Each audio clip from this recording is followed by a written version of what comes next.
as I am making strong statements against the government mandating lockdowns, I'm concerned that some might interpret that as taking that the disease and its spread, taking it lightly. But from early on, I've warned to take measures to protect your health, your families, and others, and to prepare for limiting exposure to society by stocking up on groceries and supplies to last for several weeks, several months. I even put in my notice to take leave of my business driving medical taxi weeks before there were lockdowns, and I canceled our church fellowship dinners, warned that we might need to suspend services for a while. When the president took steps to shut down our economy, I did not agree. But I wondered what he knew about this virus that we weren't being told at the time. When the governor put our business and churches on lockdown, I did not agree, but I decided that I would not hold services simply despite the governor when I had been considering closing down services for a while myself, until we could figure out exactly what this was that we were dealing with. Now, Wisconsin law allows the governor to declare a health emergency order and to take strident steps for up to 60 days, allowing the health department to enforce his orders. It takes a vote of support after 60 days. It takes a vote of support from the legislature to exceed that time. Now, Governor Evers has come out a couple of days ago, and he made his statement to go beyond that time up until May 24th, when his executive order must expire on the 13th of May. He can go no further without a vote of approval from the legislature, which he probably will not get. So he has thumbed his nose up at the elected body of Wisconsin, and he has said, I'm going to charge ahead beyond that, just to spite them, rather than calling them and asking for the opinions of the other part of the constituency in Wisconsin, which are Trump supporters, which are Republican, the rural parts of Wisconsin. No, Evers is going to go the party line with the Democrats, and they love the power. The Democrat governors just love this power that they have over people to cancel church services, like in Michigan.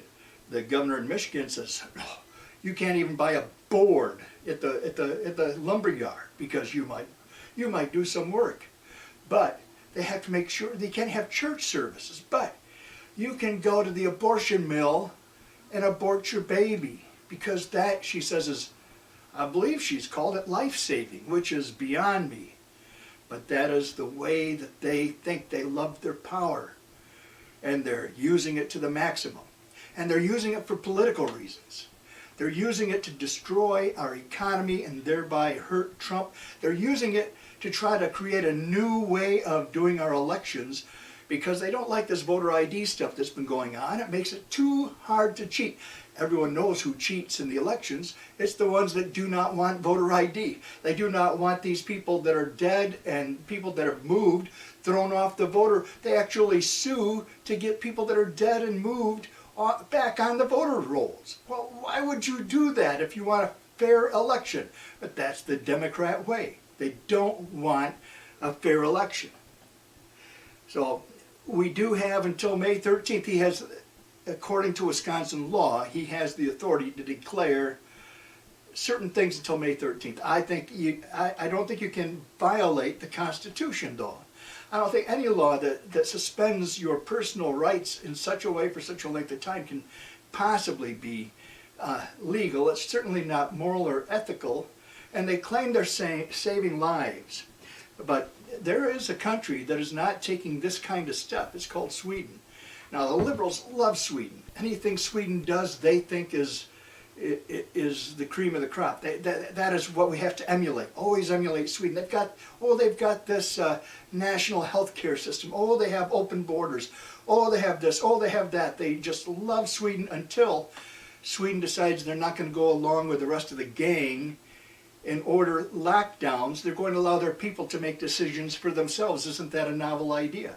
They encourage people to do social distancing. They encourage people to take steps to protect themselves and others from infection. And yet they're not coming with a government mandate yet anyway, saying that you must do this or you must do that. They have said we do not want groups over 50. They're limiting groups to 50, but they're not telling people they cannot be together or cannot assemble or cannot go to restaurants. They do have more distancing in restaurants. They ask the restaurants to put people further apart at tables, but they're trying to keep their economy going. They don't want to lock down. And so, of course, all the forces of fake news are now turning on Sweden and saying, what are they doing? Well, let's look at their numbers, they say. Sweden has more deaths and more cases than its neighboring countries like Finland and Norway.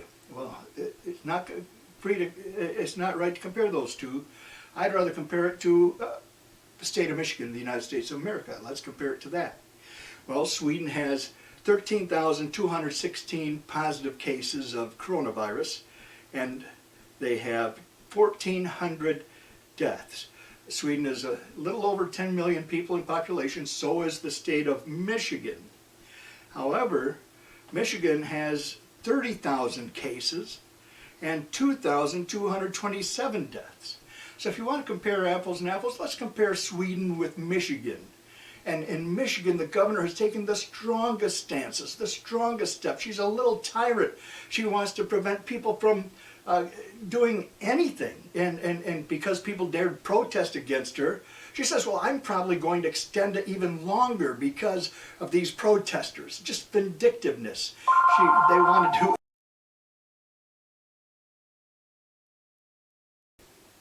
In Sweden, they have population approximately the same as Michigan, about 10.5 million people. In Sweden, they have 13,216 positive cases and 1,400 deaths, according to their statistics, and they include anyone from nursing homes, from hospitals, anyone that had COVID-13 that died.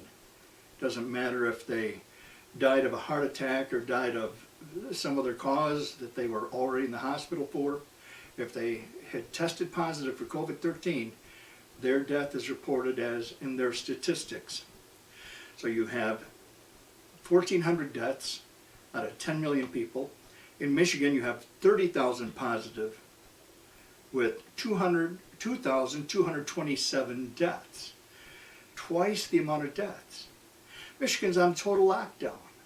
This governor's a petty tyrant.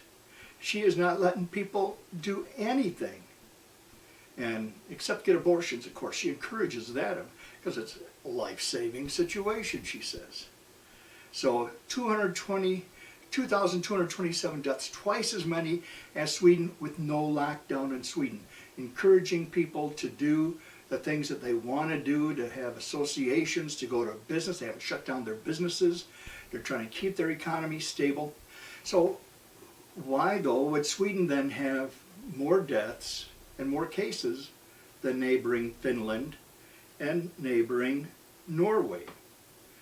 And then, to make things worse, guess who has a large portion? Somalis make up 1% of the population of Sweden, and yet they comprise a large percentage, maybe 25-30% of the deaths due to coronavirus in Sweden. Now, of course, liberals cry racism, racism, racism. It's white people's fault. It's white people's fault. Well, there's cultural differences that encourage the spread of the disease, for one thing.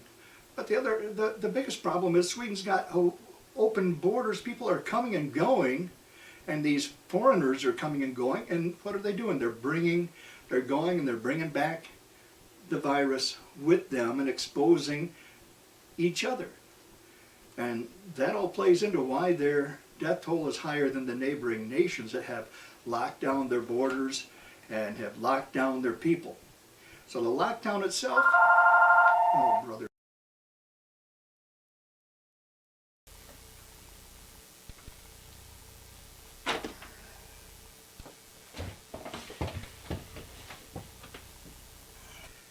Now, third time's a charm. see if I can go 2 minutes without a phone call. As I was saying, I think in Michigan, which is the same population as Sweden, believe it or not, you hear all this news about Sweden and you think it was a huge country, but little over 10.5 million people or so, same as Michigan. In Sweden, 13,216 cases, 1,400 deaths. In Michigan, 30,000 positive cases, 2,227 deaths. Michigan's total lockdown, remember? Sweden open, encouraging people to continue keeping the businesses going to restaurants, going to jobs, working, meeting together. They encourage social distancing. They don't want groups over 50, but they have not instituted a lockdown yet. And they have half the deaths of Michigan and a fraction of the cases.